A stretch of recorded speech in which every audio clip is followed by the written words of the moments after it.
Ini tadi pertanyaan ini tebal, sudah diseleksi. Kalau dipeturutkan itu sampai menyambung ke kajian subuh kita. Saking habisnya kertas di Tanjung Gusta, sampai karton pun dipakai orang. Itulah.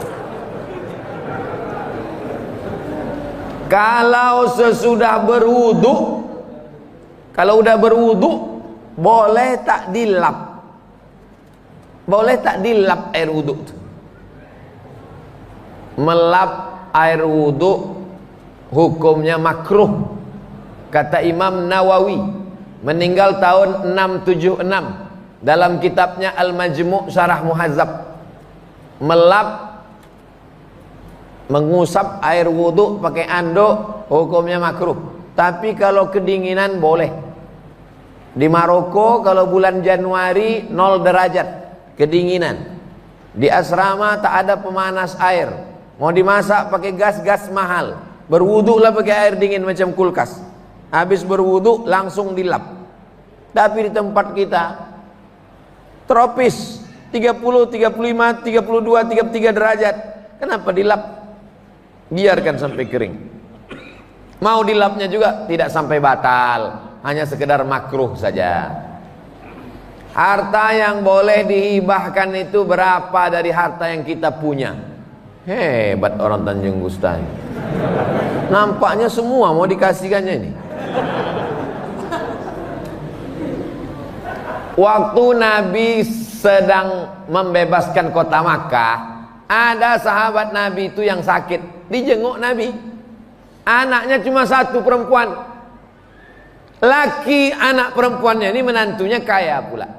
Kata dia, semua hartaku mau ku kasih untuk Islam. Kata Nabi, tak boleh. Kenapa tak boleh? Karena kalau semua hartanya dia kasih ahli warisnya, nanti tak dapat. Kalau kau tak mau semua, ambil setengah 50%. Kata Nabi, tak boleh. Kalau begitu sepertiga diterima. Jadi kalau mau mengasih harta, kasih sepertiga. Yang 6, kalau 1 miliar 333 juta. Yang 666 juta dibagikan ke ahli waris. Karena udah ada niat kalau dia mati nanti ahli waris tak dapat. Ada seorang laki-laki tak punya anak, hidup sebatang kara. Bagaimana saya memberikan doa kepada kedua orang tua saya, sedangkan orang tua saya sudah meninggal dan tidak Islam? Ya Allah, kedua orang tuaku itu hamba-Mu, Kau yang menciptakannya, kuserahkan dia kepada Engkau ya Allah. Begitu bunyi doanya. Tak boleh kita katakan, ya Allah ampunkanlah kedua orang tuaku. Kenapa tak boleh? Karena Ibrahim pernah mencoba dan Allah marah. Maka istighfaru Ibrahim li abihi, istighfar Ibrahim untuk bapaknya, illa am mau'idatin wa'adaha iyyah. Dia pernah berjanji, sa'astaghfirulaka rabbi innaku kana bi hafiya. Nanti ku mintakan ampunan untuk engkau ayah. Lalu kemudian ketika mati dimintakannya, Allah marah.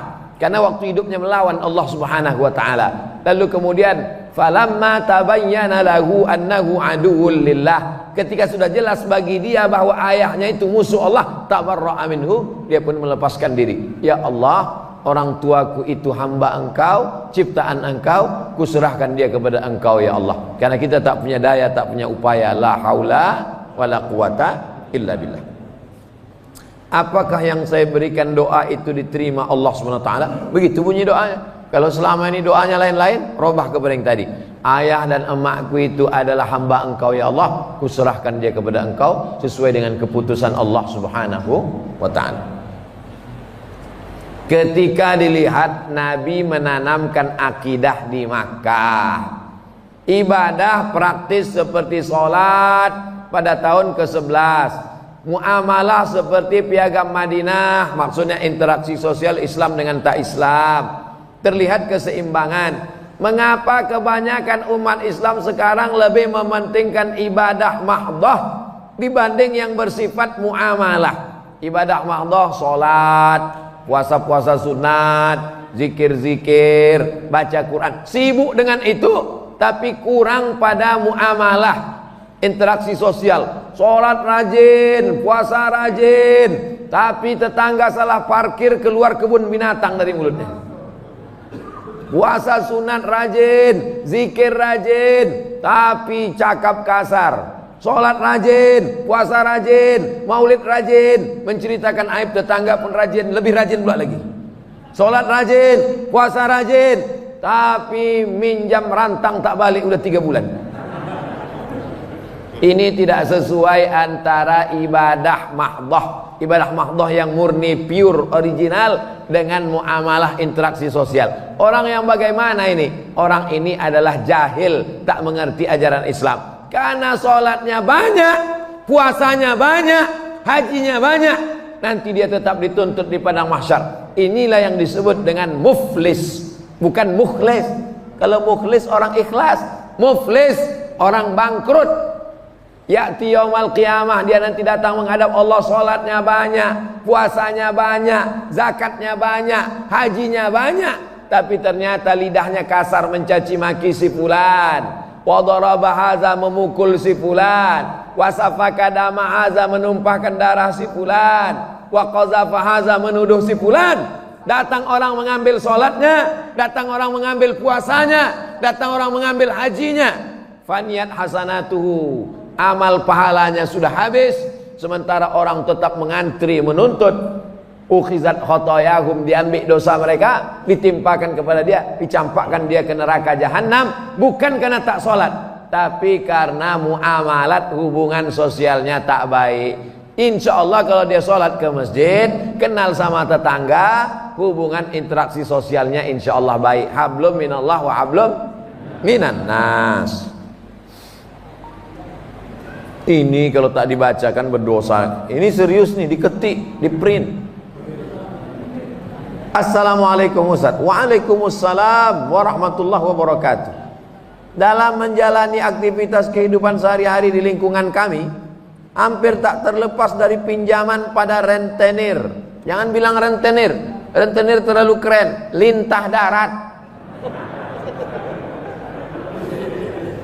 Semua yang di air kalau naik dia ke darat bahaya. Di antaranya lintah darat dan buaya mengaku. Bahkan untuk membeli dan memiliki sesuatu pun kami sering menggunakan jasa kredit. Bagaimana hukumnya nih Pak Ustadz? Karena kalau itu tidak kami lakukan, sulit kami untuk jualan. Untuk ini nampaknya bukan bertanya tapi menawar.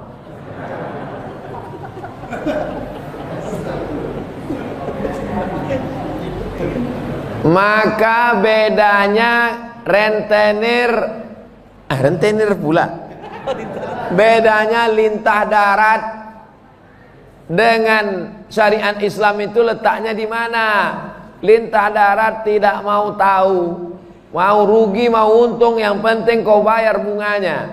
Dililitnya kita, lama-lama habislah harta kita, lama-lama nyawa kita naik, kumat darah tinggi, jantung koroner mendadak mati. Mati dalam keadaan berhutang di sekeliling pinggang. Na'udzubillah. Mudah-mudahan Allah selamatkan kita dari riba ini insyaallah. Adapun jual beli dengan kredit tapi akadnya barang dengan uang, maka hukumnya boleh. Misalnya Pak Ketua Masjid mau jual sepeda motor ke saya. Ustadz Somad, mau ku jual sepeda motorku ini ke Ustadz. Berapa harganya Pak Haji? Ini 10 juta, Ustadz cicil lah 10 bulan, sebulannya 1 juta. Boleh apa tak boleh? Gimana detailnya Pak Ustadz? Silakan buka handphone, tulis di Google Somad Maroko, Google, tulis di situ SOMADMOROCCO,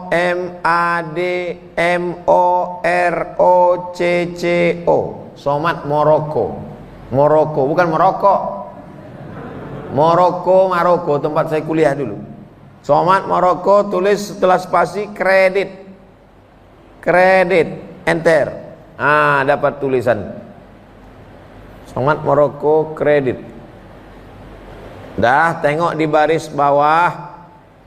Jual beli kredit tidak ada keberatan di dalamnya. Tak ada keberatan berarti boleh. jika waktu dan tambahannya diketahui. Beli sepeda motor sebulan 1 juta, 12 bulan 12 juta, boleh.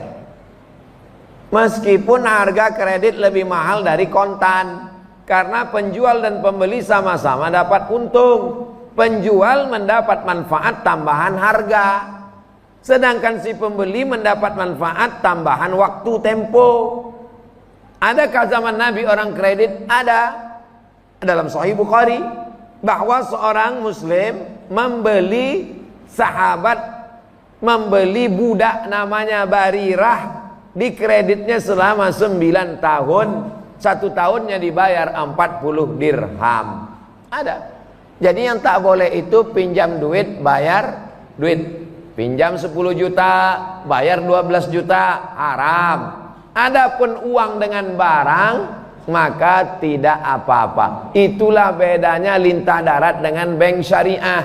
Di bank syariah akadnya adalah saya mau beli mobil, duit tak ada, maka saya datang ke bank, lalu bank kemudian membelikan mobil itu. Apakah akadnya itu dengan cara dia beli mobil lalu dia jual mobil, akadnya mobil dengan uang, atau dibeli taukil, atau akadnya kafalah.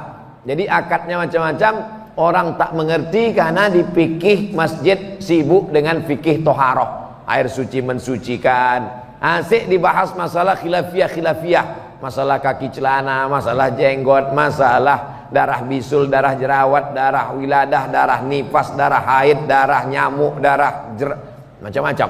Padahal muamalat ekonomi Islam ini penting.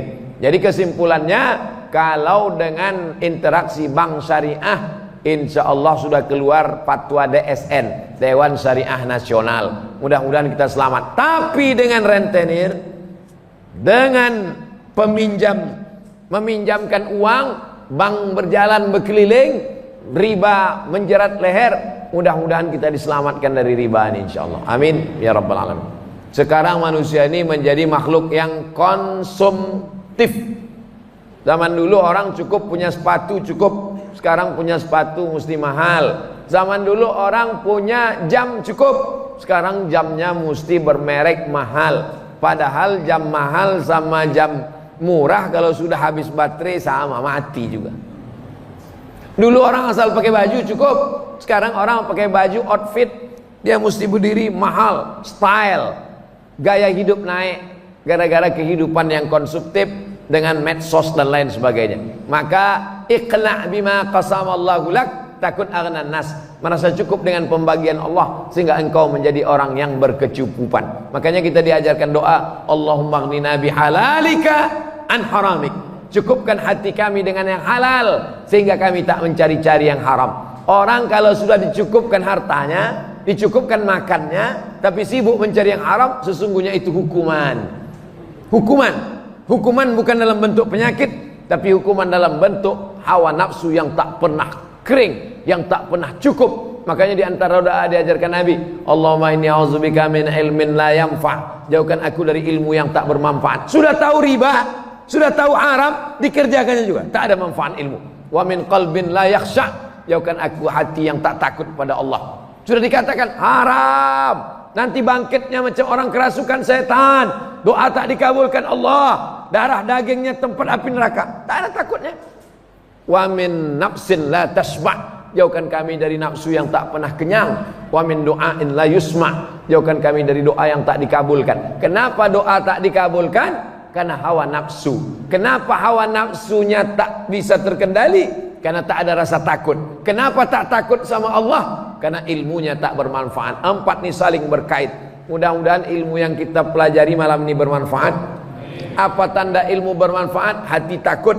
Apa tanda hati takut? Nafsu terkendali. Apa tanda nafsu terkendali? Doa terkabulkan. 4-4-nya kita diselamatkan Allah SWT. Amin ya rabbal alamin. Ala hazin niyah, untuk niat segala yang baik-baik. Al-Fatihah.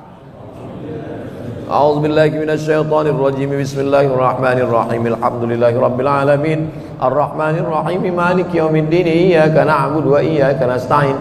Ihdinas siratal mustaqim. Siratal ladzina an'amta 'alaihim ghairil maghdubi 'alaihim waladdallin. Amin.